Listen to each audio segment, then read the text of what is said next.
Baik, assalamualaikum warahmatullahi wabarakatuh. Alhamdulillah teman-teman, jumpa kembali dengan saya Sunarwan. Alhamdulillah kita berkesempatan kembali untuk mempelajari lanjutan soal UD abadi ya.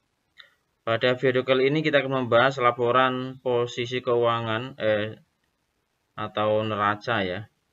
Di sini sudah kita siapkan formnya sesuai dengan data di soal UD abadi ya. Nah, untuk pengambilan laporan keuangan ini atau laporan posisi keuangan atau neraca ini, kita mengambil bisa jadi neraca lajur juga ya, seperti ini. Kita ambil dari sisi yang sebelah sini, teman-teman. Ini neraca lajur kita ya. Nah, seperti ini. Kita ambil dari sini. Oke. Petty cash sama ya. Kita ambil dari petty cash 8.700.000 rupiah. Kemudian account receivable kita ambil dari sini 246 juta. Kemudian ini untuk yang allowance ini kita klik negatif karena dia akun kontra. Kemudian merchandise inventory, store supplies 4.850.000 rupiah. Kemudian prepaid insurance ya 16.250.000 rupiah. Terus prepaid rent 21.500.000. Prepaid tax-nya nggak ada ya. Prepaid tax-nya di sini udah nggak ada.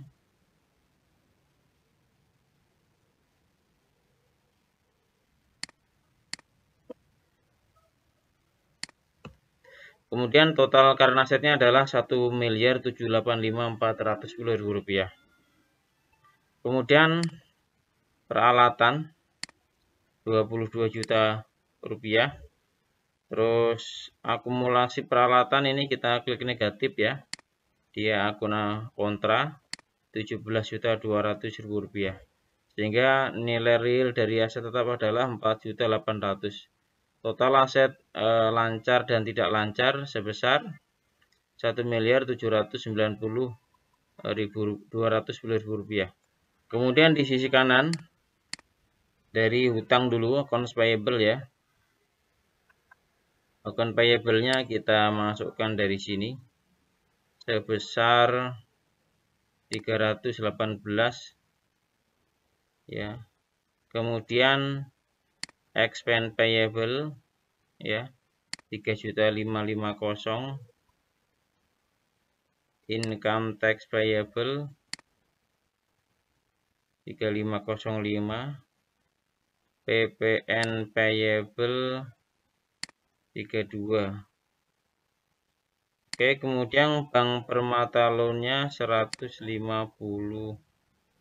juta ya, ini dia. Oke. Nah, ini adalah untuk yang hutang, dagang, aset lancar dan aset jangka panjang ya.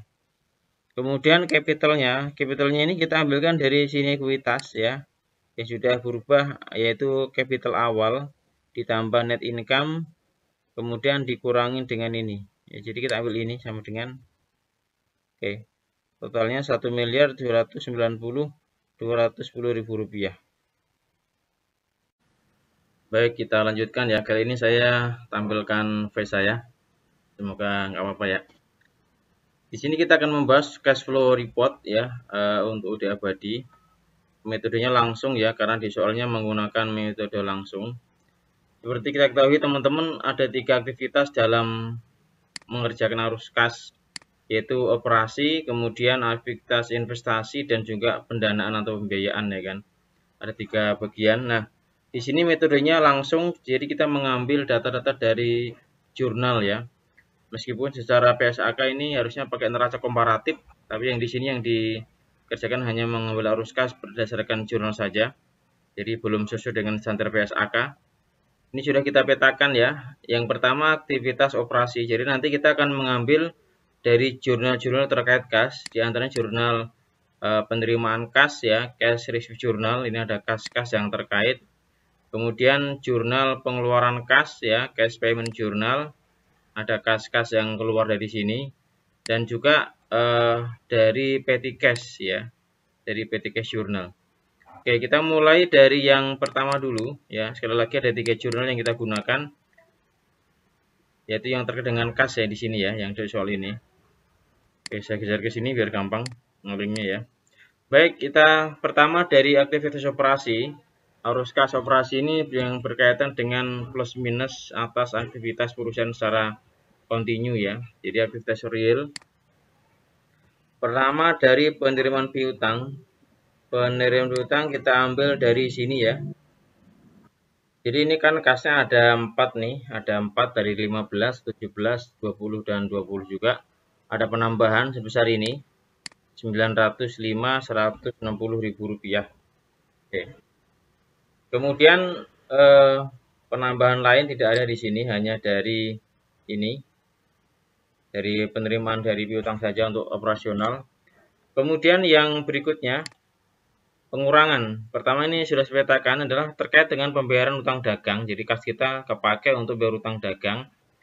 Jadi kita lihat di sini utang dagangnya yang kita bayar.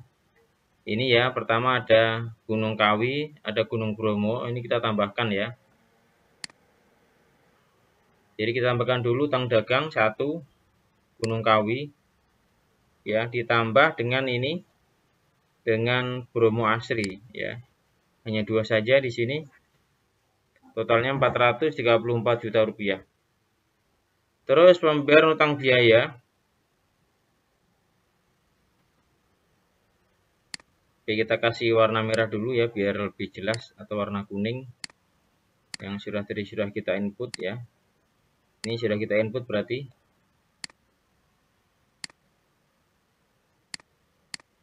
Yang berikutnya adalah pembayaran utang biaya. Utang biaya atau utang beban berarti utang-utang yang sudah terjadi pada bulan November atau periode sebelumnya dan dibayarkan pada periode ini. Di sini ada 2, yaitu pay listrik dan gaji bulan November. Maka kita tambahkan ini ya, ditambah dengan ini. Jadi ada 2 saja expense payable. Totalnya 8.400.000 rupiah. Ya, ini yang mengurangi kas. Ini ya. Oke, kemudian berikutnya ada yang dari pembelian perlengkapan.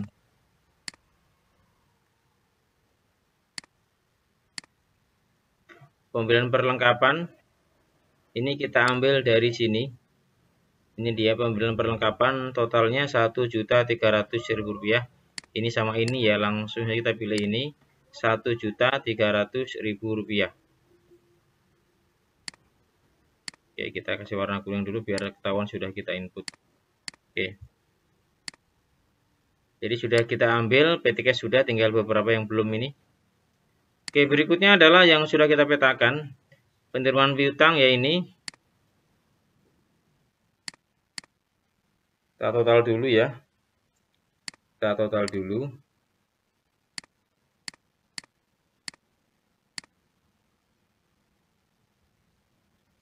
Ada 3 saja di sini. Oke. Sehingga arus kas bersih dari operasi kita hitung ini penerimaan piutang dikurangi dengan ini, pengurangan ini. 461.460.000 rupiah. Kemudian yang kedua arus kas dari investasi ya, ini karena metode langsung tadi saya rubah sedikit ini. Nah, di sini di soalnya nggak ada, dari jurnal ini nggak ada aktivitas terkait dengan investasi, misalkan pembelian saham gitu ya, atau misalkan pembelian tanah atau aset yang besar, itu investasi namanya. Nah, di sini di soalnya nggak ada, baik penerimaan ataupun pengeluaran nggak ada investasi. Jadi yang di sini kita kosong ya. Kemudian yang ketiga adalah arus kas dari aktivitas pendanaan. Kemudian dari aktivitas investasi kan tadi nggak ada ya. Kita langsung ke aktivitas pendanaan. Nah, pendanaan ini terkait dengan kas-kas yang masuk yang bersumber dari pihak luar. Misalkan dari bank, misalkan dari tambahan modal pemilik dan seterusnya ya. Tapi bukan pinjaman utang dagang, bukan, tapi dari luar. Nah, di sini juga nggak ada di soalnya. Dari ini udah habis, kemudian di sini sudah tinggal ini berarti ya, Ada pengeluaran untuk bayar utang di Bank BRI. Kemudian di sini ada dua saja pembayaran utang BRI, BRI ya. Pembayaran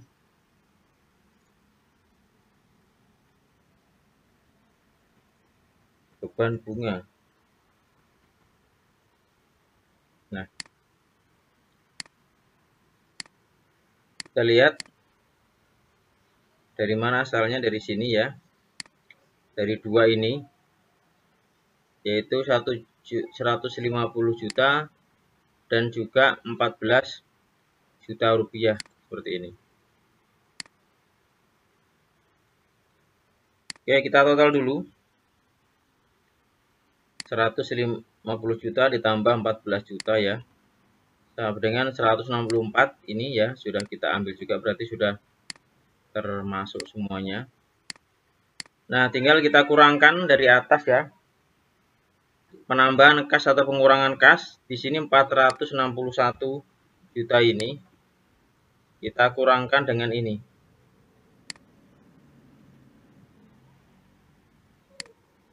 Atau di sini biar lebih enak ya.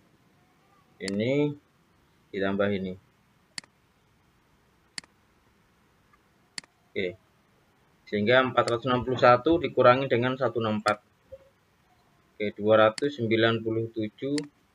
460. Oke, di sini kas dan setara kas awal periode ya.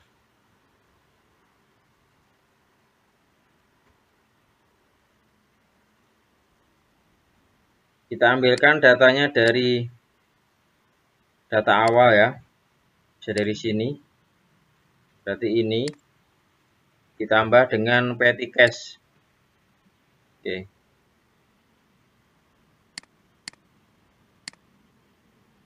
Penambahan kas. Karena sini plus jadi nambah ya. Kalau minus berarti ya tinggal dikurangin saja.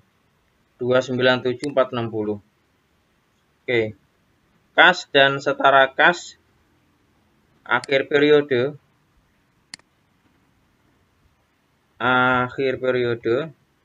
berarti nilainya adalah ini ditambah dengan 297.460.000 rupiah.